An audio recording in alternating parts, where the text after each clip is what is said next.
Ladies, achani niwaambie kitu moja. Kama umeamua kuoreka, kutesa mzee hainaga trophy.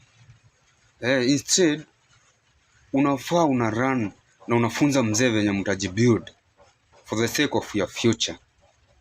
Lakini ati kwenda ukiambia mabeshte zako ati sijui mzee nitamtesa, sijui nini. Hiyo inaga trophy. In fact, mabeshte zako ndio watakuchekelea, wataona ukiwa mjinga sana. Kitu ingine, kuchukia in-laws hakuna kitu uta benefit na kuchukia in-laws. Ujue kwamba hao ni watu ulikuta hapo, wewe ni wakukuja.